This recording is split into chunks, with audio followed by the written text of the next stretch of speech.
Partie 7. Le corps. Suivi du docteur Constantine, Poirot se dirigea vers le prochain wagon et vers le compartiment occupé par l'homme assassiné. Le chef de train vint et leur ouvrit la porte avec sa clé. Les deux hommes entrèrent. Poirot se tourna interrogativement vers son compagnon. « Qu'est-ce qui a été perturbé dans ce compartiment ? » « Rien n'a été touché. J'ai pris soin de ne pas bouger le corps lors de mon examen. » Poirot hocha la tête. Il regarda autour de lui. La première chose qui frappa les sens fut le froid intense. La fenêtre était baissée au maximum et le store était relevé. Brr, observa Poirot. L'autre sourit appréciativement. « Je n'ai pas osé la fermer, dit-il. » Poirot examina soigneusement la fenêtre. « Tu as raison, annonça-t-il. Personne n'est sorti du wagon de cette manière.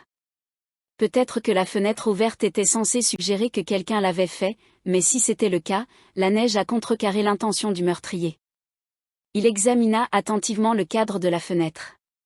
Sortant un petit étui de sa poche, il souffla un peu de poudre sur le cadre. « Aucune empreinte digitale du tout, dit-il. Cela signifie qu'elles ont été effacées. Eh bien, s'il y avait eu des empreintes digitales, elles ne nous auraient pas beaucoup aidés. Elles auraient été celles de Monsieur Ratchett, de son valet ou du chef de train. Les criminels ne font pas ce genre d'erreur de nos jours. Et cela étant, ajouta-t-il joyeusement, nous ferions aussi bien de fermer la fenêtre.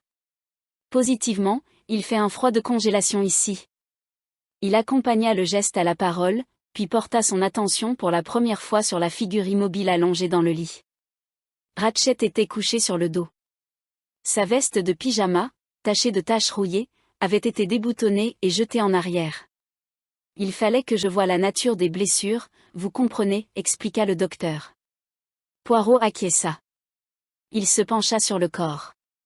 Enfin, il se redressa avec une légère grimace.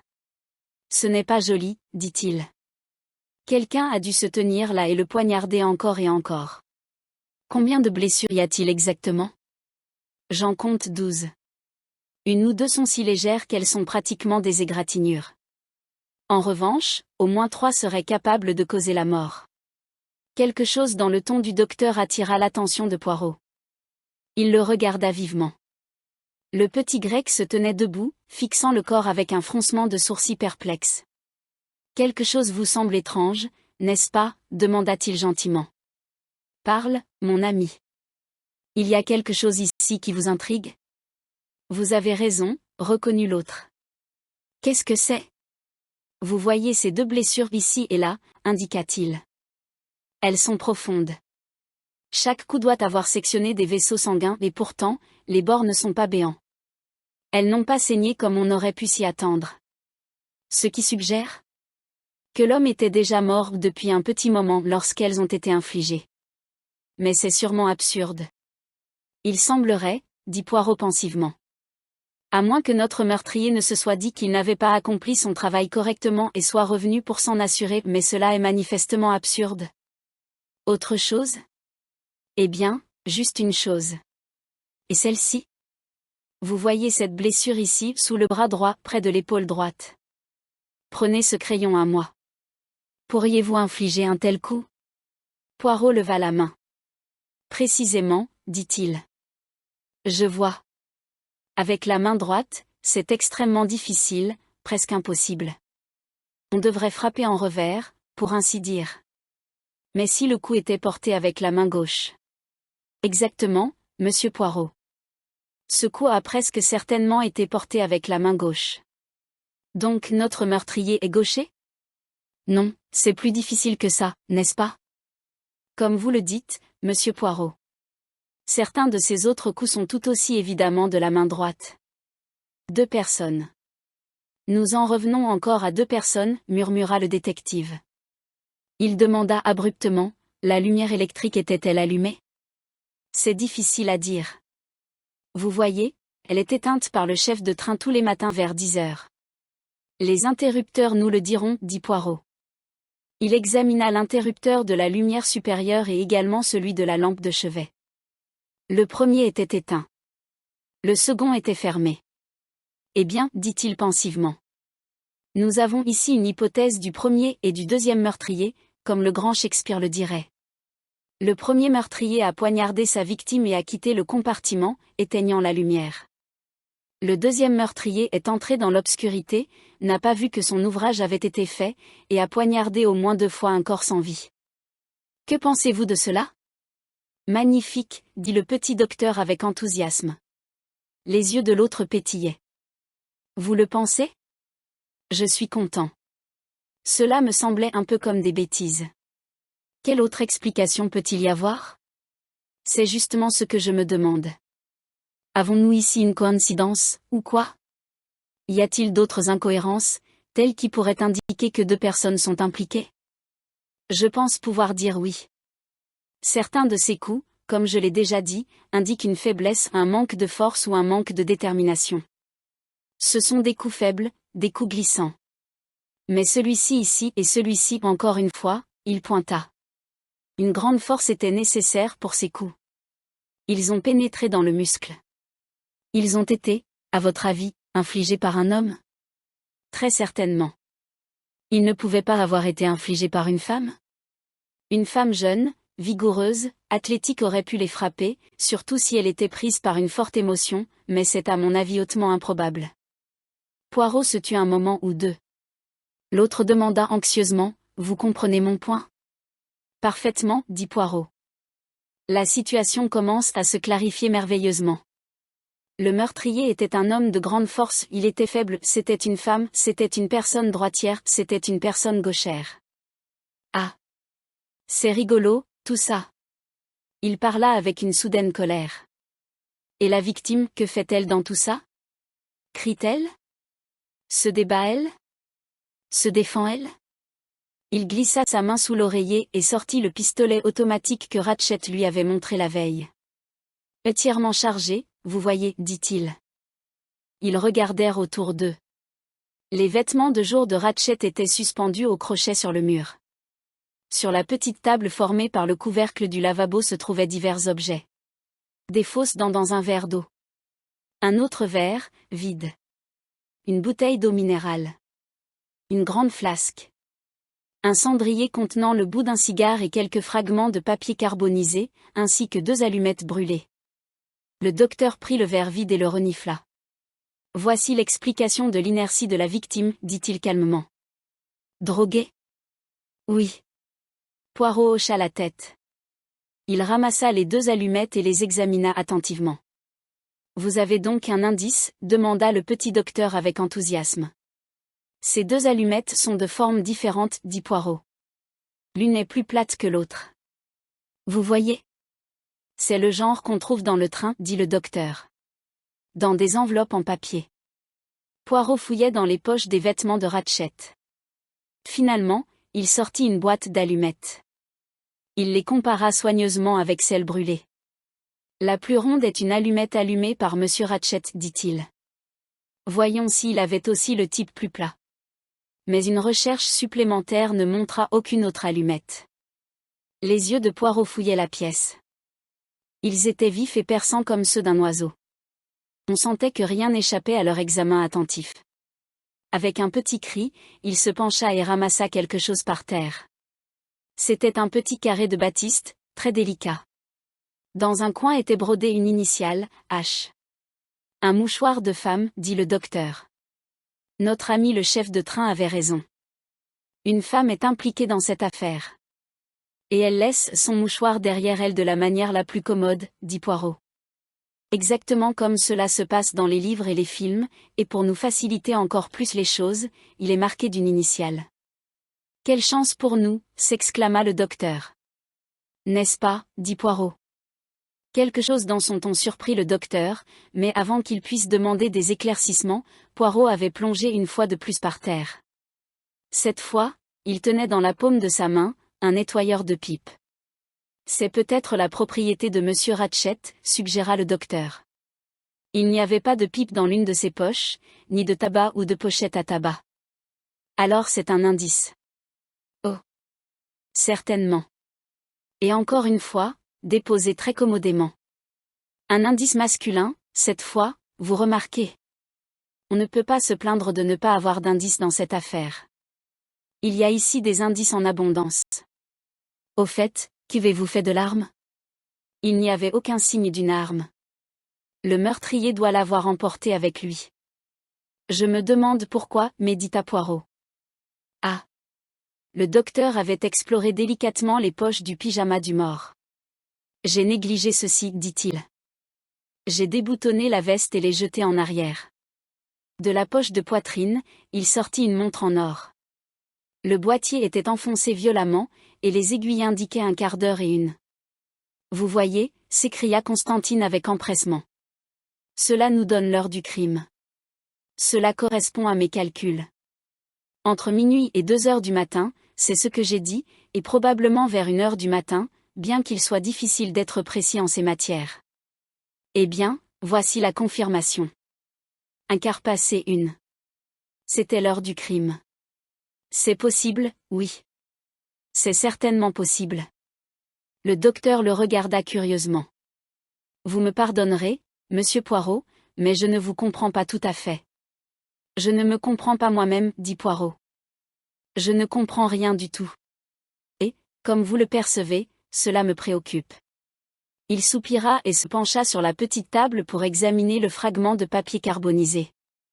Il murmura pour lui-même, ce dont j'ai besoin en ce moment, c'est d'une vieille boîte à chapeau de femme. Le docteur Constantine ne savait pas quoi penser de cette remarque singulière. En tout cas, Poirot ne lui laissa pas le temps de poser des questions. Ouvrant la porte du couloir, il appela le chef de train. L'homme arriva en courant. Combien de femmes y a-t-il dans ce wagon? Le chef de train compta sur ses doigts. 1, 2, 3, 6, monsieur. La vieille dame américaine, une dame suédoise, la jeune dame anglaise, la comtesse Androni, et madame la princesse Dragomirov et sa femme de chambre. Poirot réfléchit. Elles ont toutes des boîtes à chapeau, n'est-ce pas? Oui, monsieur. Alors apportez-moi, voyons, oui, celle de la dame suédoise et celle de la femme de chambre. Ce sont les seuls espoirs. Vous leur direz que c'est une réglementation douanière, quelque chose, n'importe quoi qui vous vient à l'esprit. Cela ira très bien, monsieur. Aucune des 2 dames n'est dans son compartiment pour le moment. Alors faites vite. Le chef de train partit. Il revint avec les 2 boîtes à chapeau. Poirot ouvrit celle de la femme de chambre et la lança de côté. Puis il ouvrit celle de la dame suédoise et poussa un cri de satisfaction. En retirant soigneusement les chapeaux, il découvrit des bosses rondes en grillage métallique. Ah, voilà ce dont nous avons besoin. Il y a environ 15 ans, les boîtes à chapeau étaient faites comme ça. On transperçait le chapeau avec une épingle à chapeau sur cette bosse de grillage métallique. Pendant qu'il parlait, il retirait habilement 2 des bosses attachées. Puis il reconditionna la boîte à chapeau et dit au chef de train de remettre les 2 boîtes là où elles étaient. Lorsque la porte fut refermée, il se tourna vers son compagnon. Vous voyez, mon cher docteur, moi, je ne suis pas du genre à compter sur la procédure d'expert. C'est la psychologie que je cherche, pas les empreintes digitales ou la cendre de cigarette. Mais dans ce cas, je serais reconnaissant d'un peu d'aide scientifique. Ce compartiment regorge d'indices, mais puis-je être sûr que ces indices sont vraiment ce qu'ils semblent être? Je ne vous comprends pas tout à fait, monsieur Poirot. Eh bien, pour vous donner un exemple, nous trouvons un mouchoir de femme. Une femme l'a-t-elle laissé tomber? Ou bien un homme, en commettant le crime, s'est-il dit, je vais faire croire que c'est un crime de femme. Je vais poignarder mon ennemi un nombre de fois inutile, en rendant certains coups faibles et inefficaces, et je vais laisser tomber ce mouchoir là où personne ne peut le manquer? C'est une possibilité. Ensuite, il y en a une autre. Une femme l'a-t-elle tué, et a-t-elle délibérément laissé tomber un cure-pipe pour faire croire que c'était l'œuvre d'un homme? Ou devons-nous sérieusement supposer que 2 personnes, un homme et une femme, étaient impliquées séparément, et que chacun était assez négligent pour laisser tomber un indice sur son identité? C'est un peu trop de coïncidence, ça. Mais où intervient la boîte à chapeau? Demanda le docteur, toujours perplexe. Ah! J'y viens. Comme je l'ai dit, ces indices, la montre arrêtée à 1/4 passé 1, le mouchoir, le cure-pipe, ils peuvent être authentiques, ou ils peuvent être falsifiés. À ce sujet, je ne peux pas encore dire. Mais il y a un indice ici qui, bien que je puisse encore me tromper, je crois n'a pas été falsifié. Je veux dire cette allumette plate, aime le docteur. Je crois que cette allumette a été utilisée par le meurtrier, pas par Monsieur Ratchet. Elle a été utilisée pour brûler un papier incriminant de quelque sorte. Peut-être une note. Si c'est le cas, il y avait quelque chose dans cette note, une erreur, quelque chose qui laissait un indice possible sur l'assaillant. Je vais essayer de découvrir ce que c'était. Il sortit du compartiment et revint quelques instants plus tard avec un petit réchaud à alcool et une paire de pinces à friser. Je les utilise pour les moustaches, dit-il en désignant ces dernières. Le docteur le regardait avec un grand intérêt. Poirot aplatit les 2 bosses de fil de fer et, avec beaucoup de soin, fit glisser le morceau de papier carbonisé sur l'une d'entre elles. Il plaça l'autre par-dessus et ensuite, tenant les 2 pièces ensemble avec les pinces, tint le tout au-dessus de la flamme du réchaud à alcool. C'est une affaire très improvisée, dit-il par-dessus son épaule. Espérons que cela répondra à notre but. Le docteur observait attentivement les procédures. Le métal commença à rougir. Soudain, il vit de faibles indications de lettres. Des mots se formèrent lentement, des mots de feu. C'était un tout petit morceau. Seulement 3 mots et une partie d'un autre apparaissaient. Membre petite Daisy Armstrong. Ah! Poirot poussa une exclamation brève. Cela vous dit quelque chose, demanda le docteur. Les yeux de Poirot brillaient. Il posa les pinces avec précaution. Oui, dit-il. Je connais le vrai nom du mort. Je sais pourquoi il a dû quitter l'Amérique. Quel était son nom? Cassetti. Cassetti. Constantine fronça les sourcils. Cela me rappelle quelque chose. Il y a quelques années. Je ne peux pas me souvenir. C'était une affaire en Amérique, n'est-ce pas? Oui, dit Poirot. Une affaire en Amérique. Poirot ne fut pas disposé à être plus communicatif que cela. Il regarda autour de lui en continuant. Nous aborderons tout cela plus tard. Assurons-nous d'abord d'avoir vu tout ce qu'il y a à voir ici. Avec rapidité et dextérité, il fouilla à nouveau dans les poches des vêtements du mort mais n'y trouva rien d'intéressant. Il essaya la porte communicante qui menait au compartiment suivant, mais elle était verrouillée de l'autre côté. Il y a une chose que je ne comprends pas, dit le docteur Constantine. Si le meurtrier n'a pas pu s'échapper par la fenêtre, et si cette porte communicante était verrouillée de l'autre côté, et si la porte donnant sur le couloir était non seulement fermée à clé de l'intérieur mais également chaînée, comment le meurtrier a-t-il alors quitté le compartiment? C'est ce que dit l'audience quand une personne ligotée est enfermée dans une armoire, et disparaît. Vous voulez dire? Je veux dire, expliqua Poirot, que si le meurtrier voulait nous faire croire qu'il s'était échappé par la fenêtre, il ferait naturellement en sorte que les 2 autres sorties soient impossibles. Comme la personne qui disparaît dans l'armoire, c'est un tour. C'est à nous de découvrir comment le tour est réalisé. Il verrouilla la porte communicante de leur côté, au cas où, dit-il, l'excellente Madame Hubbard aurait l'idée d'acquérir des détails de première main sur le crime pour les écrire à sa fille. Il regarda une fois de plus autour de lui. Il n'y a rien de plus à faire ici, je pense. Retournons auprès de Monsieur Bouc.